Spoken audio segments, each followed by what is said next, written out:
जय माँ भवानी। मित्रों, धर्म और संस्कृति के इस पावन मंच धर्म रक्षक में आपका स्वागत है। सनातन संस्कृति में चैत्र नवरात्रि केवल एक पर्व नहीं, बल्कि आदि शक्ति की उपासना और आत्मशुद्धि का दिव्य अवसर है। नवरात्रि का शुभारंभ कलश स्थापना से होता है, जिसे घट स्थापना भी कहा जाता है।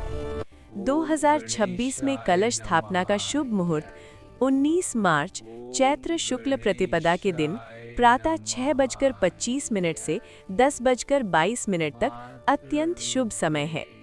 इस पावन समय में विधि विधान से कलश स्थापना करने से घर में सुख समृद्धि और देवी कृपा का वास होता है। इसी दिन से आरंभ होती है नव दुर्गा की दिव्य आराधना। नवरात्रि के 9 दिव्य स्वरूप। प्रथम दिन पूजित है माँ शैलपुत्री। ये पर्वतराज हिमालय की पुत्री हैं और वृषभ पर आरूढ़ होकर शक्ति और स्थिरता का संदेश देती हैं। द्वितीय दिन पूजित है माँ ब्रह्मचारिणी। ये तप, संयम और साधना की प्रतिमूर्ति हैं।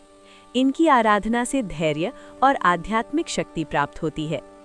तृतीय दिन पूजित है माँ चंद्रघंटा।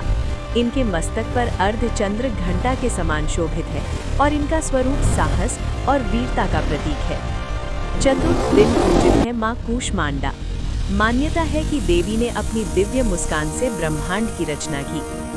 पंचम दिन पूजित है माँ स्कंद माता। ये भगवान कार्तिकेय की माता है और मातृत्व तथा करुणा की प्रतीक है। षष्ठ दिन पूजित है माँ कात्यायनी। इनका स्वरूप अत्यंत तेजस्वी और पराक्रमी है, जो अधर्म का नाश और धर्म की रक्षा करती है। सप्तम दिन पूजित है माँ कालरात्रि। इनका स्वरूप भयंकर है, परंतु ये भक्तों को भय और संकट से मुक्त करती है। अष्टमी के दिन पूजित है माँ महागौरी। इनका स्वरूप चंद्रमा के समान उज्जवल और शांत है, जो पवित्रता और शांति का संदेश देता है। और नवमी के दिन पूजित है माँ सिद्धिदात्री। ये सभी सिद्धियों और दिव्य शक्तियों की दात्री हैं। नवरात्रि के ये 9 दिन हमें सिखाते हैं कि जब मनुष्य श्रद्धा, भक्ति और विश्वास से माँ दुर्गा की आराधना करता है, तो उसके जीवन में शक्ति, ज्ञान और सुख समृद्धि का प्रकाश फैल जाता है। इसी भावना के साथ हम सभी कहें, नवरात्रि के ये 9 दिन हमें सिखाते हैं कि जब मनुष्य श्रद्धा, भक्ति और विश्वास से माँ दुर्गा की आराधना करता है, तो उसके जीवन में शक्ति, ज्ञान और सुख समृद्धि का प्रकाश फैल जाता है।